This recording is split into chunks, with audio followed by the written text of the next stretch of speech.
कभी कभी रात के सन्नाटे में जब सब सो रहे होते हैं, कुछ रास्ते जिंदा हो जाते हैं। वो जो दिन में सूने दिखते हैं, रात होते ही वहाँ की घटना बदल जाती है। ऐसे ही दो रातें, दो जगह, पर उन दोनों में एक ही बात।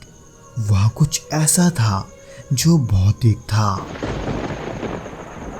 दोस्तों, आज के पहले घटना को हम सुधीर जी के पॉइंट ऑफ व्यू से सुनेंगे, जिनके साथ ये घटना वास्तव में घटा था। ये बात दिसंबर 2017 की है। मैं एक ट्रक ड्राइवर हूँ और उन दिनों मुझे एक ज़रूरी माल लेकर गुजरात के कच्छ जिले के पास से रन ऑफ कच्छ के इलाके में जाना था। गाड़ी में माल अहमदाबाद से लोड किया गया था और उसे अगले दिन तक कच्छ के एक डिस्ट्रीब्यूशन गोदाम में पहुंचाना था।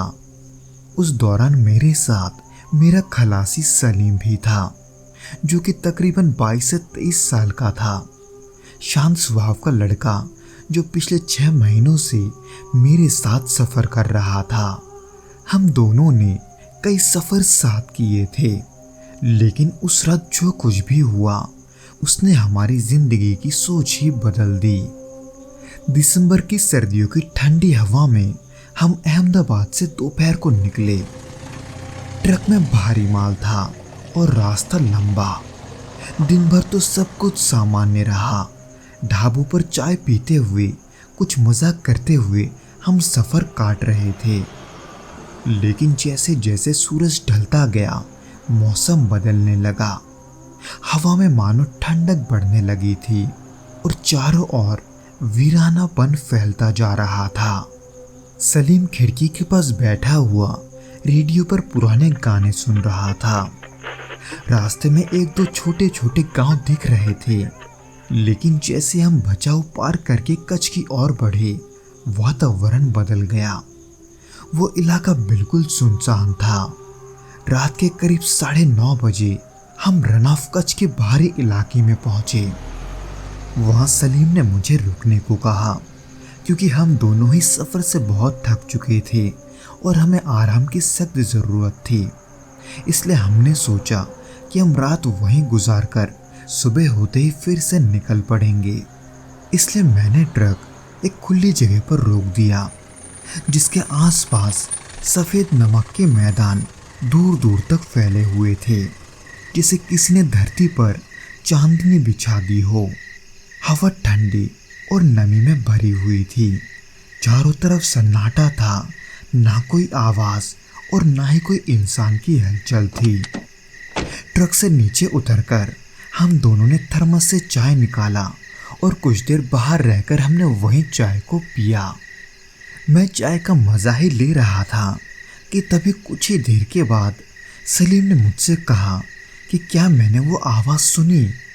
सलीम आखिर किस आवाज़ की बात कर रहा था, इसका मुझे ज़रा सा भी अंदाज़ा नहीं था, बल्कि मैंने उसे डांटते हुए ये बोला कि ये सब उसका वहम होगा, क्योंकि वैसे भी हम कई घंटों से सफ़र कर रहे थे। इसलिए मैंने सलीम को बोला कि ज़्यादा ना सोचकर मुंह धोकर सो जाए। उसी के पीछे पीछे मैं भी हाथ मुंह धोकर सीधे सोने चला गया। हम दोनों ट्रक के कैबिन पर ही सो गए।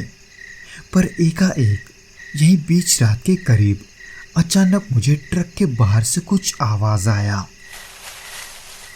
वो आवाज़ कुछ ऐसा था जैसे वहाँ कोई है। इसलिए मैं खिड़की से बाहर की ओर देखने लगा, पर बाहर कोई नहीं था। हालांकि वो आवाज़ वो अब भी मुझे सुनाई दे रहा था। कुछ तो ऐसा था जो बाहर हिल रहा था। इसलिए मैं ट्रक से बाहर निकला। हालांकि मुझे ट्रक के चारों ओर कोई नहीं दिखा, पर अचानक जब मैं ट्रक के सामने के हिस्से की ओर गया, तब मुझे चांदनी की रोशनी में ज़मीन पर पैरों के कुछ निशान दिखे। वो निशान बहुत ही अजीब थे, क्योंकि वो निशान इंसानों के तो लग रहे थे, लेकिन उसमें एक पैर सीधा था और दूसरा पूरी तरह से उल्टा। ये देखकर मैं हक्का बक्का रह गया। मुझे समझ नहीं आ रहा था कि मैं क्या देख रहा हूँ। और फिर देखते ही देखते उसी दौरान सलीम भी नीचे आ गया। उसने कहा कि उसने कुछ आवाज़ सुनी, पर वो जब मेरे पास आया तो वो भी उन पैरों के निशान को देखकर मेरे तरह ही हैरान था। उन नंगे पैरों के निशान को देखने के बाद सलीम के चेहरे पर एक अजीब सा डर साफ नजर आ रहा था। हालांकि मैंने खुद को समझाया कि शायद से ये किसी जानवर के निशान होंगे, मगर मन मानने को तैयार नहीं था। फिर किसी वजह से मैं उन निशानों का पीछा करने लगा। हालांकि सलीम ने मुझे रोकने की कोशिश की। उसने मुझे आगे जाने से मना किया, पर न जाने क्यों मैं फिर भी आगे खींचता गया। फिर मुझे ना रुकता हुआ देखकर सलीम भी मेरे पीछे पीछे चल पड़ा। हम दोनों ही उन उल्टे कदमों के पाँव के निशानों के पीछे चलते चलते करीब आधा किलोमीटर दूर एक जगह पहुंचे जहां जमीन पर हल्की दरारें थी। वहां हवा का रुख भी एकदम अलग था, बहुत ही धीमा मगर भारी, जहां सांस लेना भी मुश्किल हो रहा था। और उसी दौरान अचानक मुझे धीमी सी एक फुसफुसाहट सुनाई दी। उसमें कोई शब्द नहीं थे, बस एक अजीब सी फुसफुसाहट थी जिसे मेरे अलावा सलीम ने भी सुना था। इसलिए उसने तुरंत मेरी बाहें पकड़ ली। उसकी पकड़ से मैं उसके अंदर के डर को साफ महसूस कर पा रहा था। फिर उसी समय अचानक से हमें पीछे से किसी के दौड़ने का आवाज सुनाई दिया। उस आवाज को सुनते ही तुरंत हम दोनों पीछे पलटे, मगर पीछे कोई नहीं था। लेकिन वो अजीब से पैरों के निशान वो अब हमारे पीछे भी आ चुके थे। और उसी दौरान पास ही पड़े एक टीन के ड्रम पर किसी ने बहुत ही तेजी से मारा, जिसके वजह से आवाज इतनी तेज हुई कि सलीम चीख पड़ा और मेरे हाथ से टॉर्च गिर गया। उस आवाज को सुनते ही हम दोनों ठिठक गए और सांसें थम गई थी। फिर हिम्मत करके हम दोनों ट्रक की ओर लौटने लगे, लेकिन वो रास्ता जैसे अब अनजाना लग रहा था। इसी दौरान चलते चलते अचानक जमीन के बीच एक काली परछाई लहराई, जैसे कोई आदमी हवा में लटका हो। हमने एक दूसरे की तरफ देखा और दौड़ने लगे, पर तभी अचानक भागते हुए सलीम गिर पड़ा। मैं उसे उठाने के लिए झुका ही था कि तभी सामने नमक की सफेद जमीन पर मुझे एक लंबी सी आकृति खड़ी दिखी। उसका चेहरा साफ नहीं दिख रहा था, लेकिन उसकी गर्दन एक तरफ से मुड़ी हुई थी और दोनों हाथ जमीन तक झूल रहे थे। उसे देखते ही हम दोनों ही हड़बड़ाते हुए भागने लगे। फिर ऐसे कुछ देर में ट्रक भी सामने आ गया। फिर हमने उसका दरवाजा खोला और अंदर जाकर उसे लॉक कर दिया। फिर अंदर आकर देखा तो ट्रक की फ्रंट विंडशील्ड पर हाथों के निशान थे। एक पल के लिए ऐसे लगा मानो जैसे ट्रक के अंदर ही कोई मौजूद है। इसीलिए उसी डर के साथ पूरी रात हम सो नहीं पाए।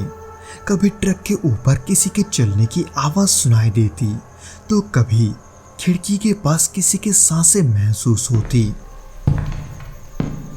सलीम ने तो 2-4 बार दरवाजा खोलने की भी कोशिश की।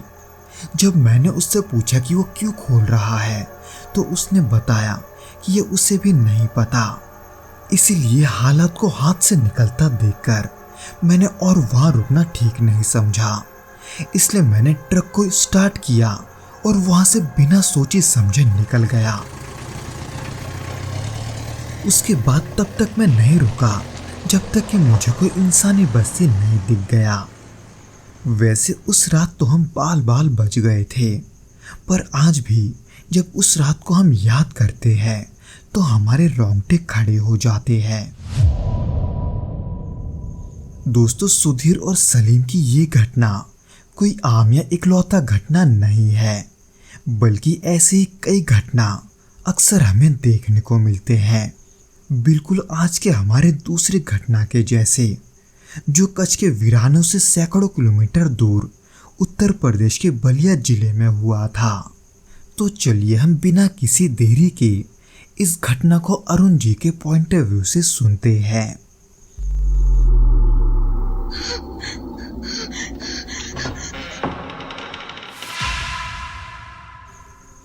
ये बात जून 2017 की है। मैं उस समय महज 17 साल का था।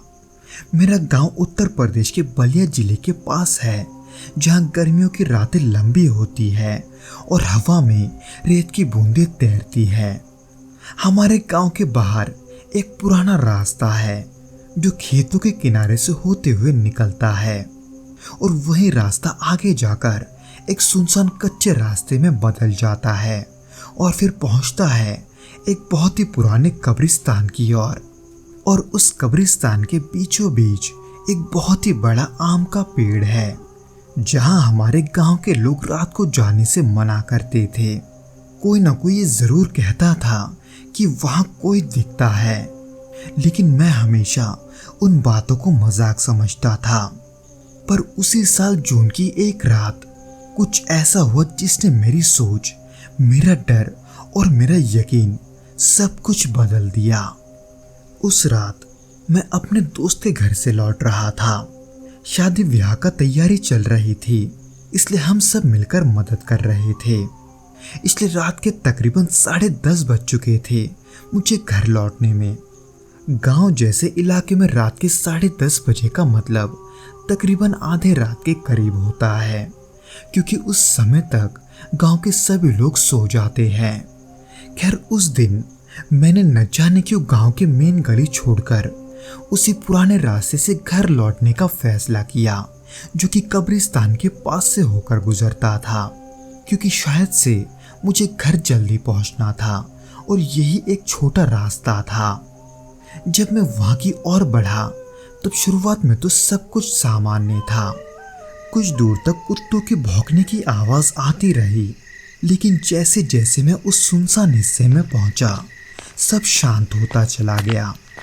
कोई हवा नहीं चल रही थी और जमीन के नीचे से आती नमी गंध अब भारी लगने लगी थी। हर कदम के साथ जैसे वातावरण में कुछ दबाव महसूस होने लगा था। रास्ते के दोनों ओर अब सिर्फ झाड़ियां और ऊंचे ऊंचे घास के टुकड़े थे। उसी दौरान जैसे मैं कब्रिस्तान के पास पहुंचा, मेरे अंदर एक अजीब सी घबराहट पैदा होने लगी, क्योंकि शायद मैं उस समय अकेला था और रात में ऐसे किसी जगह में होना मेरे अंदर एक डर का एहसास पैदा कर रहा था। वैसे तो मैं अपने ख्यालों को संभालते हुए चुपचाप आगे बढ़ता जा रहा था, पर उसी दौरान कब्रिस्तान के लोहे की जाली भी सामने आ गई, यानी कि उस जाली के उस पार कब्रिस्तान था और उस जाली से वो आम का पेड़ मुझे साफ नजर आ रहा था। हालांकि मैं अंधविश्वासों में मानता नहीं था, पर फिर भी मैंने अपने कदम नहीं रोके थे और कब्रिस्तान की जाली के ठीक सामने से मैं गुजरने लगा। वैसे तो मैं सामने ही देख रहा था, पर यह बीच बीच में मेरी नजरें उस आम के पेड़ के पास भी जा रही थी। उसी दौरान एक पल में उस आम के पेड़ के पास देख रहा था तो दूसरे ही पल अपने सामने के रास्ते को। पर जैसे ही मैंने दोबारा उस आम के पेड़ की तरफ देखा, मुझे वहां कोई दिखाई दिया। वहां कोई तो खड़ा था, पर कौन ये अंधेरे के वजह से दिख नहीं रहा था। उसकी आकृति धुंधली थी, लेकिन उसकी मौजूदगी एकदम साफ महसूस हो रही थी। वो सिर्फ वहां खड़ा नहीं था, वो जैसे मेरी तरफ ही देख रहा था। पर इससे पहले कि मैं उससे अपनी नजरें हटा पाता, तभी अचानक मेरा पैर एक पत्थर के टुकड़े से जा टकराया और मैं वहीं गिर गया। मैं उठकर खड़ा ही हो रहा था कि तभी मुझे अपने पीछे से किसी के चलने का आवाज आया। मुझे लगा कि शायद से वो गांव का कोई व्यक्ति ही होगा, पर जैसे ही मैंने पीछे देखा तो वहां कोई नहीं था। और जैसे ये हुआ, मेरा शरीर एक ही झटके में सुन पड़ गया अब मेरे अंदर हिलने की भी हिम्मत नहीं बची थी, पर वह रुकना भी अब मुझे ठीक नहीं लग रहा था। इसलिए मैं बिना सोचे समझे और बिना यहाँ वहाँ देखे सीधे गांव की ओर भागने लगा। हालांकि गांव पहुंचने तक मेरे साथ दोबारा ऐसा कुछ नहीं हुआ, पर जब तक मैं घर पहुंचा तब न जाने क्यों मुझे अपना ही शरीर भारी महसूस होने लगा। सर से लेकर मेरा पूरा शरीर मुझे बहुत ही भारी लग रहा था, ऐसे मानो जैसे मुझ पर कोई सवार हो। पर उस वक्त मैंने इस बारे में ज्यादा नहीं सोचा, बल्कि अपना हाथ मुंह धोकर मैं जल्दी से घर के अंदर घुस गया। हालांकि डर तो बहुत था, लेकिन सुबह होते होते वो डर गायब हो गया। पर न जाने कैसे अगले दिन से ही मेरा तबीयत बिगड़ने लगा। मुझे इतना तेज बुखार आया कि वो उतरने का नाम नहीं ले रहा था। मैंने डॉक्टरों की दवाई भी ली, पर वो भी काम नहीं कर रहा था। हालांकि उस रात के बारे में मैंने अपने माता पिता को बताया था, पर उन्होंने तब उस पर उतना गौर नहीं किया। पर जब मेरे साथ ऐसा होने लगा तब उन्होंने मुझे एक ओझा के पास ले जाना ही सही समझा, और फिर उसके बाद ही मेरा बुखार उतरा। उस दिन के बाद से मैं उस रास्ते की ओर कभी नहीं गया। हालांकि वो आम का पेड़ अब भी वहाँ है, लेकिन किसी को उस पेड़ के नीचे कुछ दिखता है या नहीं ये मुझे नहीं पता। पर एक बात तय है कि वहाँ मैंने जो कुछ देखा था वो भौतिक था। तो दोस्तों, ये तो थी वो घटनाएं जो सुधीर और अरुण जी के साथ घटी थी।